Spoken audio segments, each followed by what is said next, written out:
Shone through as my guide. Bismillahir-Rahmanir-Rahim. Assalamu alaikum wa rahmatullahi wa barakatuh. Today we're going to look at a very interesting subject, and that is the myth of Islamic threat. The myth of the Islamic threat. Sometimes it's better known as Islamophobia, but there's so much more than just looking at the word Islamophobia. I have a fear of spiders, and so if you bring a spider, I'm terrified of them. So everywhere I go, I carry doom or some type of killer that will kill spiders too, because I don't want to know anything about spiders. I want to be near spiders. But sometimes people have a phobia about things that they've never actually had a chance to meet or confront or spend time with. And people say, well, the easiest way for you to get over the fear of spiders is perhaps spend a bit of time around spiders. And I would always say to them, no, not interested. Even when we had to watch a film or when we were younger about spiders, I would leave the room because they terrified me. And so we call this, the fear of spiders, we call it arachnophobia. And so some people have the same type of mentality that I had about spiders, about religions or about other people or peoples. And so Islamophobia is a fear of people without having any real reason to be afraid of them in the first place. So this is a study that has sort of become known amongst the Americans and the British. Not so much in the rest of the world. We don't really use the term Islamophobia or Islamophobia that much. For example, in South Africa, where I come from, people don't really use this word Islamophobia. We're not really afraid, people are not really afraid of Muslims, but we do have a problem with xenophobia. And for those of you who don't know what xenophobia, it means that I don't like you because of the country you come from. I don't like you because of the culture that you belong to. So I'm fearful or I have hatred towards you for whatever reason it might be, and mostly it's because you're foreign or because you come from another area than I do. In South Africa, we had a period of time where people had very, very strong xenophobic attitudes towards people from Zimbabwe. Many people will know what happened in Zimbabwe and the political unrest in Zimbabwe. And so people came across to South Africa trying to find freedom or a place to find some type of relative normalness in their life, some type of normality in their life. And so when they came across, hundreds and thousands of them came into South Africa. Many people disliked the Zimbabweans, and so it began a whole xenophobic uprising. And eventually, over a period of time, this was worked out, and people realized, but these people are the same people as us. They're only a few kilometers away from us, and they're exactly the same people. They have the same blood, the same heart, the same loves, the same desires, the same fears. And so in South Africa, we don't have Islamophobia, but we had xenophobia. But other countries in the world, like Britain and in America, xenophobia is really well known, as well as Islamophobia. And sometimes they become intertwined with each other, and you can't see where the one begins and the other one ends. You see, the fear of any person, or fear of their religion, or fear of the country they come from, many of these fears are unfounded. You see, many people that came to settle in different parts of the world were settlers from other countries. So they were not treated any differently when they arrived in many of these countries, and they were welcomed. In many countries, there's a cross-spectrum of different nationalities, of cultures and religions, and there's a tolerance. And so in Islam, there's the same tolerance and understanding of cultures and diversity as we would like the rest of the world to understand. So in this production, or today, in this short series that I'm going to do with you, I want to talk about Islamophobia and the fear of Muslims. There's no reason that you as a viewer needs to be afraid of Muslims being in your area, or afraid of Muslims being at your school or university, or working in your business place. And so I'd like to break some of the myths that you may have heard or might believe about Muslims. And those people who are Muslims, take note of this, because this can help you as well in explaining why you're not a threat to other people around you. You see, the media has a lot to play with the attitudes that we have. And so when we have a look at this, we'll have a look at the media. We'll look at negative stereotypes about Islam and how they have been seen by the West as the next threat. This is the next big enemy that is coming. Many times you hear the statement that says the enemy is within, or Islamic terrorism. Every time you see the news broadcast, it has something along those lines. Or you might even have heard the word, a holy war is heading our way. And so these are terms that people are fed with in the Western world, and they're afraid, well, the Muslims are coming, be careful, they're going to come.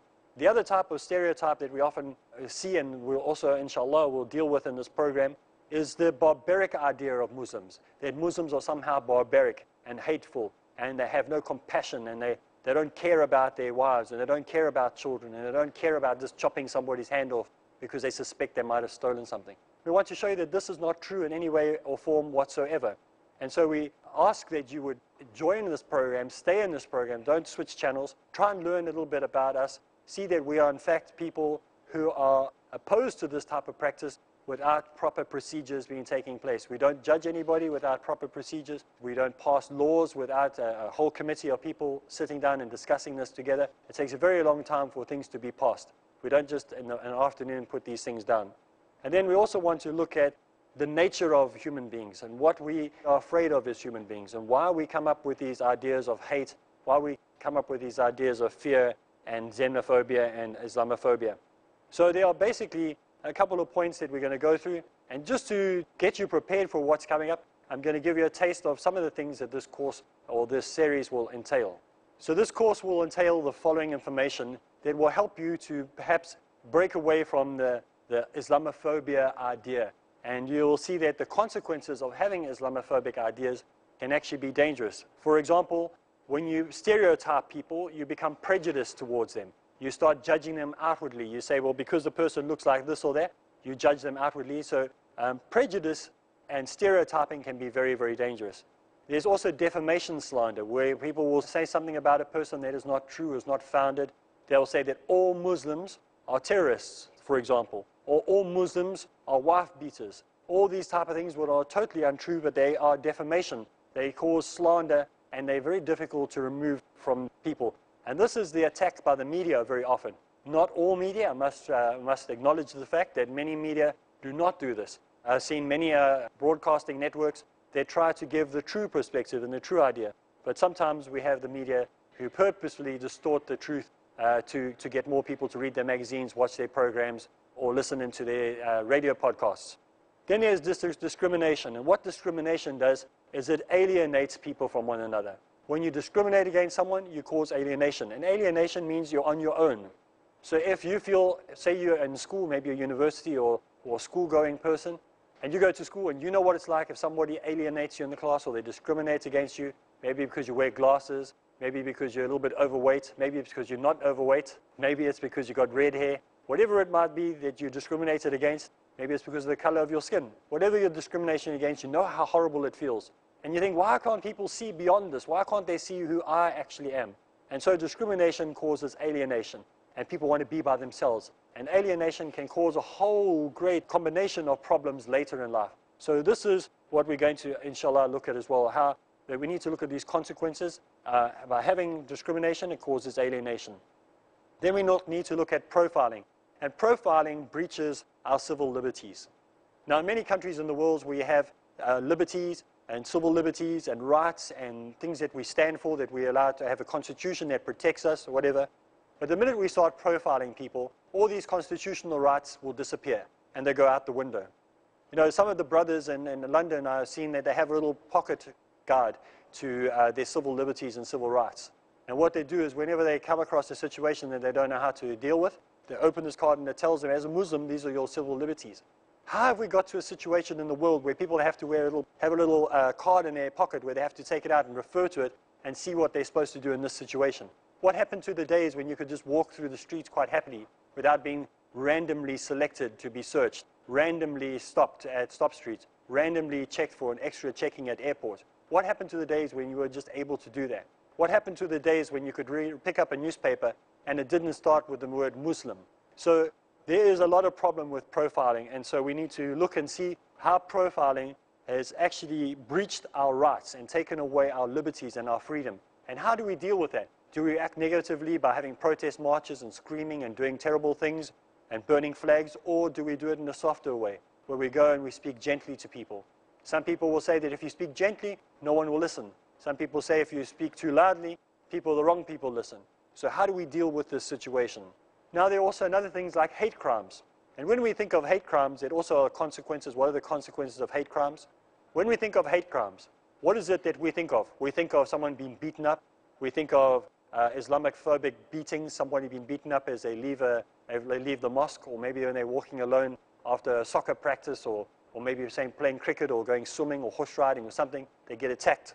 And so hate crime is not just physical attack, it's also verbal attacks. So when somebody is verbally abused, when they walk down the street and they say a ninja, or they call you a terrorist and things like that, it starts to eat up at you and starts to eat away at you, and you start getting angrier and angrier and angrier. How do we deal with this situation? How do we remove this as Muslims? And then, of course, there is vandalism, arson, attacks on mosques, vandalism of any religious or spiritual leader amongst the Muslim community. People do cartoons and may say horrible things about Muslims and about our prophets and about the Holy Quran. And so we see these things happening all the time, and of course the worst result of all of it is when people blaspheme or when they commit murder and actually take somebody's life. So we can see the consequences for prejudice, for defamation of character, for slander, for discrimination, for profiling, and for hate crimes. You see, we've seen the reactions for what happens. Now we're going to take a short break, and when we get back from the break, we're going to continue looking at the consequences and how to deal with Islamophobia. Walking in this great big world, I gazed in awe. Shirk, innovations, showing off, crimes against society, crimes against the family, crimes against yourself. Why do you think evil and corruption has appeared on the face of the land and in the sea? It is because of the evil which the hands of men have put forth. Sins darken the heart, take us away from Allah's mercy, and lead to our destruction and corruption. In order to avoid evil, you need to understand it.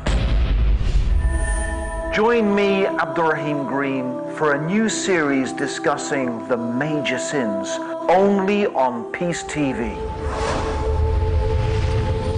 To know the most serious and bad sins, as well as how to refrain from them, join Abdurrahim Green in Major Sins every Friday at 10:30 p.m. Saudi Arabia and 11:30 p.m. UAE on Peace TV.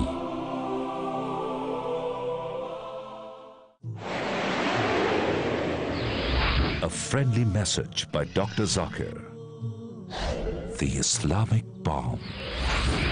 Islam comes from the Arabic root word salam or salam, which means peace. It is also derived from the root word silm, which means to submit your will to Almighty God. People who worry that one day nuclear weaponry will fall in the hands of the Arabs, they fail to realize that the Islamic bomb, the bomb of peace, has already been dropped. It fell the day Prophet Muhammad, peace be upon him, was born. Peace TV, the solution for humanity.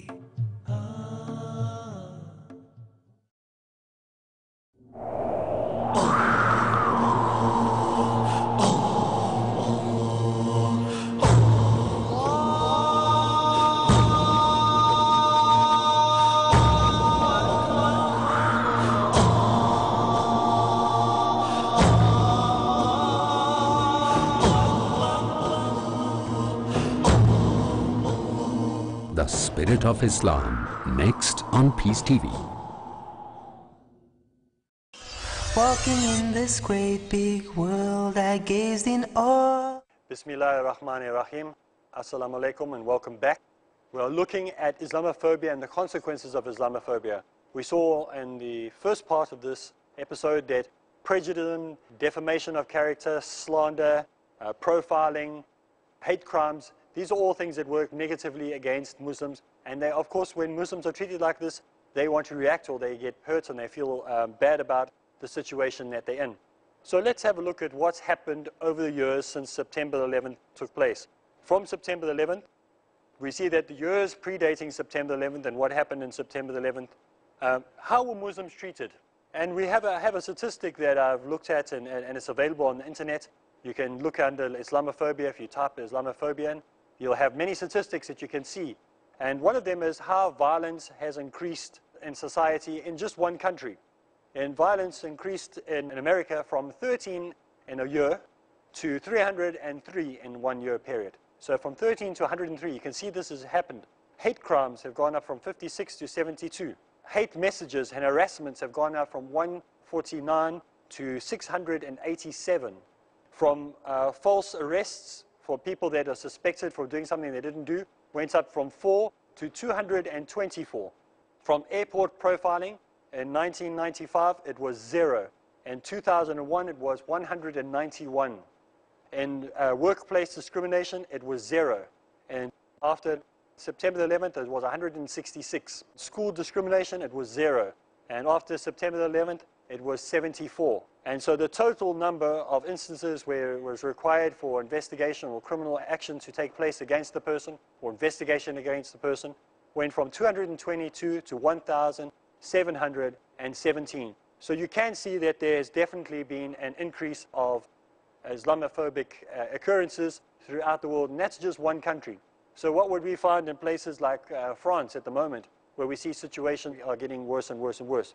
So the number of discrimination complaints from, say, 1995, which was only 80, to 2005, 2003, which is already up in the 700s. So it went from 80 to over 700 complaints of people fearing or hating or doing something against Muslims. So yes, this is real. People say you're exaggerating, you're thinking that people are discriminating against you. It's not a think, we know, we can see this. And what is the origins of Islamophobia? What is the origins where this comes from? And we find that the origins of this hate or this detest for Muslims or this fear or anxiety for Muslims isn't something new. It is based on deeply rooted cultural bias. And it's not something that just came up yesterday. It's something that's been around for a while. If we look at the Crusader times in the Inquisition, which is the 11th to the 15th century, for 5 centuries there was a holy war. And this holy war was against the heretics. And so if you read the Catholic Encyclopedia, you will see it talks about how the Muslims were, and how there was prejudice and detest and hate for the Muslim community. So you look at the Crusaders and Inquisition, this is what happened. There was already an Islamophobic, deep-rooted hate at that time.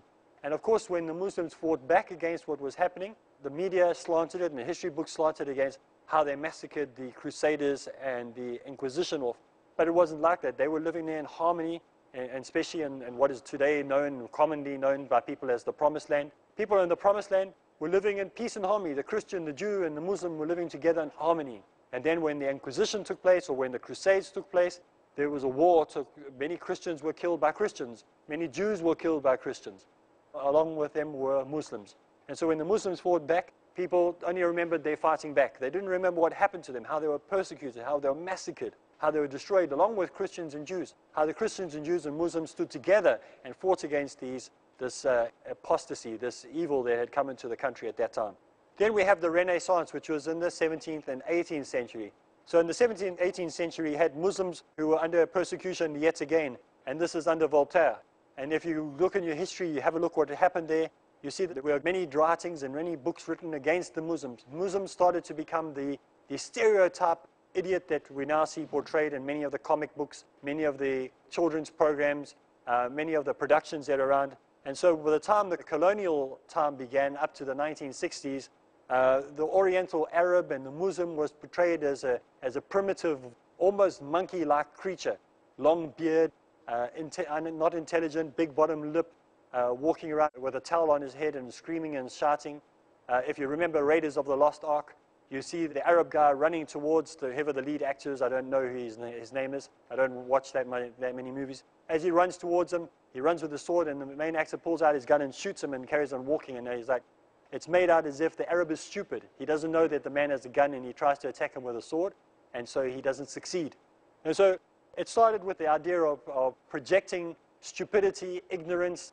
These are savages. These are people without any intelligence. So it started there. So the origins of Islamophobia, the origins of prejudice, had started long before September 11th. So it's not exactly, we can't say that prejudice started on September 11th. September 11th was just the catalyst. It was a springboard from which deep-seated, rooted hatred had already been fed. So there are basically 4 myths that we are going to look at when we look at the myths that feed this hate and the origins of hate that have been given through the media, through comic books, through children's programs, even in Aladdin and films like that and plays like that. They show that genies and jinn, and they show that side of Islam, and people will get the idea that we consult with witches and we consult with magic. And unfortunately, there are a tiny microscopic 0.01% of Muslims that do practice this. But the 99% of the Muslims, we do not practice this. But unfortunately, they've taken that one side and they've used that one side only. So what feeds the myth? What feeds the myth of Islamophobia? What creates people hating Muslims and continues this idea? Well, the first myth is that people believe that all Muslims belong to one Islamic bloc. In other words, we are one gigantic Muslim bloc, and we all think collectively. In other words, we somehow robots, or we have no free will, or that we all just are connected into, all our cell phones are connected to the same network, and then when somebody presses the button, all the cell phones in the world to every Muslim are rung, and then we're all going to suddenly attack all at the same time. This is the idea. People have the idea that we are spurred into war and to act at just one phone call, and we're all going to go into jihad, we're all going to go into holy war, and that somehow a fatwa has been passed down, and we're all going to adhere to this immediately. So this is what people fear. They believe that there's a man with a long beard, and he sits there on a chair, and he's got his cell phone ready, and he's got his finger on the pulse, and he's going to push that button. And when he pushes that button, a fatwa is given throughout the world, and we're all going to go into this jihad. That is the myth number one. Myth number two is that they believe that Islam preaches violence against non-Muslims, that we are waiting at every corner, and as a non-Muslim comes around the corner and it's nice and dark at night, we're going to pounce him and we're going to attack him, and if he doesn't become a Muslim, we're going to kill him, that we hate them. No, this is also not true. And that every single person who's not a Muslim we call an infidel. When he walks past and he goes past us in the street, we go, that guy we're going to do jihad on, he's an infidel. That's how all Muslims speak. This again is myth number two, and this is not true at all. The third one is that we are in terrorist blocks, and we are terrorist cells everywhere in the world. So every time you see 2 or 3 Muslims sitting down to have a meal, they're not actually having a meal, they're actually sitting down to plot the next bombing or the next attack on some innocent group. And now they've even gone even further. If you watch a television program called 24, they've got even the beggar. There's a beggar sitting on the side of the road. He's got holes in his clothes. He smells, he stinks. And what happens is one of the agents, one of the Muslim agents, and according to the way Hollywood is doing this now, comes up to this man, and he's a sleeper agent. And he lies there and he's sitting there and he's just waiting for this fatwa to be given. Myth number one. And when this fatwa is given, he's going to jump up and pull out from under his cloak some AK-47 or a whole lot of bombs or intricate nuclear fusion technology. This is the type of thing that people are being seen. This is the type of thing that people are being told. So they believe that it's somehow your religious duty to sit there and wait, and you can, even if you're poor and you're bankrupt, you sit on the side of the road, and again, like when number two idea comes through, when the fatwa is given, when the cell phone call goes out, everyone will start reacting. And so they believe that Muslims have no free will and that they have no fundamental rights, and everybody just thinks like a robot. This is myth number three, that all Muslims are terrorists and ready to go into action to go kill. And then obviously myth number four, which is the one that's most well known and the one that gets the most attention, is that all Muslim women are oppressed. All Muslim women have no rights, they have no say. In fact, we encourage them to be ignorant and stupid, and we try and find the youngest girls we can, and then we marry them. This is a myth that many, many people believe, and this is a myth that has helped to promote this Islamophobia, this hate, detest for Muslim men and women throughout the world, whether they're young or old. I remember myself being around a couple of years ago, and I see this has now made it onto the internet, where when I was a Christian priest, we used to go and stand outside mosques, and we used to call the little children, 7, 8 years old, and used to tell them that they needed to become Christians. And these little children used to tell us, but we believe that Jesus is the prophet, is a messenger of Allah. And we used to try and get through to them, and so we used to think that the children were oppressed. We thought they were brainwashed. We thought the women were oppressed and they were brainwashed. And only as I became a Muslim 7 years ago, that I suddenly realized this couldn't be further from the truth. That these children are dedicated to the truth. They are dedicated to understanding the truth. They are encouraged to search for themselves. So let's have a look at the basic tenets, the general tenets of Islamophobia. Islam means peace. It means submitting to the will of God. This is what the word Islam means. It means a number of things. It doesn't just mean submission to the will of God. It also means peace. It means self-restraint and self-surrender to the will of God. It has both of these meanings to it. Now, sometimes we just want to say that Islam means peace. And we say, oh, in Muslim, we just mean peace. It doesn't just mean peace. Peace is one of the parts of the word Islam. It has the word salam in it, salam, which means peace. But it also has the word submission. It actually means submission. It means that we submit our will to the will of God. Now, if the will of God is that all men should be free, if it's the will of God that there should be no abuse of women, if it's the will of God that man and woman should have exactly the same rights, then we are not going to go against that. We as Muslims are going to promote that. So if we see an atrocity taking place, if we see someone being injured, if we see someone being hurt, if we see someone being discriminated against, we will stand up. We will go and we'll stop that. We're not going to sit back and say, oh, it's terrible that women are being abused. and then give a 10 Rand or $10 or £5 towards this organization, we're actually going to physically get up and do something about it. And because we stand up and do something about it, people get upset and they say, you guys are an extremist. How is it that we can be extremists if we are standing up for truth, if we are standing up for what is right? When a woman is forced to sell her body and do favors so that she can get an income, do we as the community of the world stand back and say, it's terrible, prostitution is terrible, or do we do something about it? As Muslims, we go do something about it. We try and help that woman to find another type of job, to find other work. So you see, generally, Islam means that we are a religion of peace, a religion of self-surrender to the will of Allah, which means we obey Allah. Now, that's all we have time for in today's program. But to sum up, Islamophobia hasn't come up just out of nowhere. It's tied together with xenophobia, which means it has something to do with identity as well. But we as Muslims, we care about people, we love people, and we are submitters to the will of Allah. That means we obey the laws of God. We want you to understand the laws of God. And the way for you to understand the laws of God is to search and read the Quran. From me, Areeb Islam, until the next time we meet, Assalamu alaikum.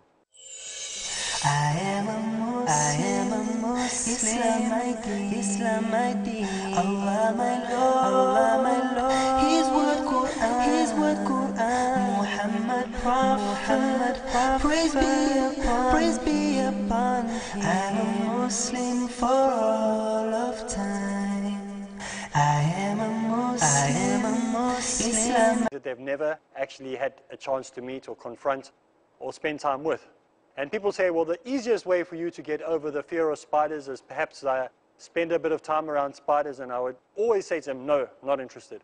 Even when we had to watch a film or when we were younger about spiders, I would leave the room because they terrified me. And so we call this, the fear of spiders, we call it arachnophobia. And so some people have the same type of mentality that I had about spiders, about religions or about other people or peoples. And so Islamophobia is a fear of people without having any reason. Mostly it's because you're foreign or because you come from another area than I do. In South Africa, we had a period of time where people had very, very strong xenophobic attitudes towards people from Zimbabwe. Many people will know what happened in Zimbabwe and the political unrest in Zimbabwe. And so people came across to South Africa trying to find freedom or a place to find some type of relative normalness in their life, some type of normality in their life. And so when they came across, hundreds and thousands of them came into South Africa, many people disliked the Zimbabweans. And so it began a whole xenophobic real reason to be afraid of them in the first place. So this is a study that has sort of become known amongst the Americans and the British. Not so much in the rest of the world. We don't really use the term Islamophobia or Islamophobia that much. For example, in South Africa, where I come from, people don't really use this word Islamophobia. We're not really afraid, people are not really afraid of Muslims. But we do have a problem with xenophobia. And for those of you who don't know what xenophobia, it means that I don't like you because of the country you come from. I don't like you because of the culture that you belong to. So I'm fearful or I have hatred towards you for whatever reason it might be uprising.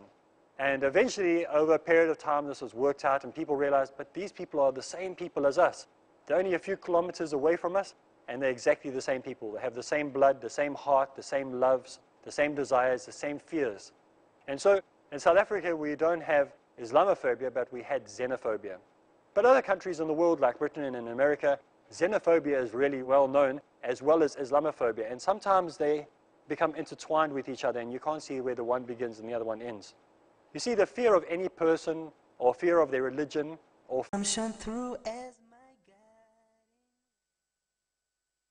Bismillah ar-Rahman ar-Rahim. Assalamu alaikum wa rahmatullahi wa barakatuh. Today we're going to look at a very interesting subject, and that is the myth of Islamic threat. The myth of the Islamic threat. Sometimes it's better known as Islamophobia, but there's so much more than just looking at the word Islamophobia. I have a fear of spiders, and so if you bring a spider, I'm terrified of them. So everywhere I go, I carry doom or some type of killer that will kill spiders too, because I don't want to know anything about spiders. I want to be near spiders. But sometimes people have a phobia about things